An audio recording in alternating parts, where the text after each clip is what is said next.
I decided when I was about 22 years old that I wanted to be a public servant. And if you don't know what that means, it means that, well, I wanted to help the public and I wanted to help people. But there's a little problem with that. I don't really like people. So I needed to figure out how I could advance the common good and help people, but not like people. So I decided that I wanted to be a community planner, a regional planner, or a city planner.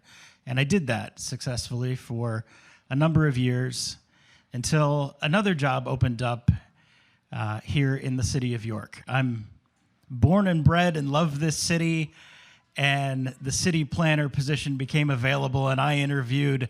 And in that interview, I said, I want to be the city planner, and that's why I should be the city planner. I don't know, it worked.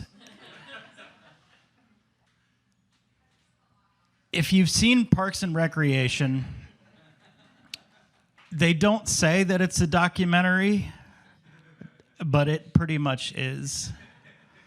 Particularly the public involvement meetings where they go out and talk to the people of Pawnee about the parks. Those are real people. Those aren't actors. When you're a city planner, there are a lot of other duties as assigned that I was not really familiar with, and I didn't know that I signed up for them.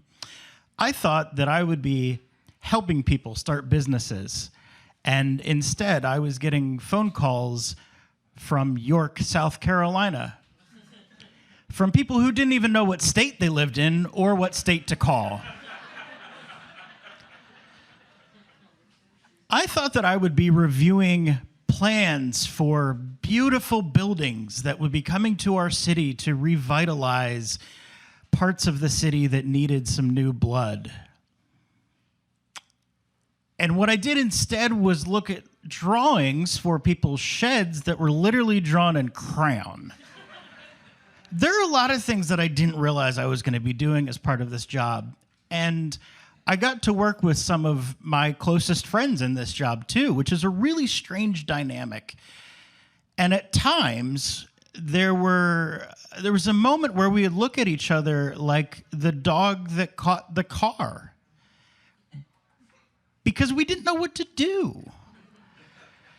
There was a policy or a problem in front of us, and all of the people that we looked up to into this community, all of a sudden were looking back at us.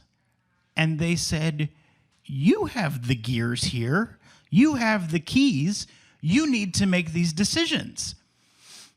And that's a really hard spot to be in. So I'd like to tell you about the strangest decision that me and maybe someone else who's in this building had to make, and it was certainly a duty that I was not aware I was assigned of, where one day we were in City Hall, and it's kind of a boring place when nobody's in it. So you take any opportunity that you can to leave. And one day, my boss walked up to my office and said, hey, there's some weird stuff going on in the rail trail. Do you want to go? And I thought about it for a minute. But again, City Hall's kind of a boring place, and any opportunity to go on a field trip, I said yes to. So we walked the 3 blocks right down this street. And as he who will remain unnamed for his sake, as we walked down the street, he explained to me that he got a phone call about some strange little carvings or sculptures or something really strange going on at the rail trail. And we walked up to the rail trail on Market Street, and we started walking up the rail trail, and it's beautiful because there are trees that people had the foresight to plant 40-some years ago. And then we came upon it. And if you saw the first season of True Detective, there were these tiny little sculptures made out of stones and twigs, and they were arranged in circles. and there were things hanging from the trees. And then there were bits and bobs of string and glue and earwax maybe, and paper clips and crayon drawings and just all kinds of weird stuff going on. And he looked at me and I looked at him, and both of us sort of in the same moment said, we have to get rid of this. This is horrifying. It's going to scare people. And so we did, and we called the public works guys, and they took it all away.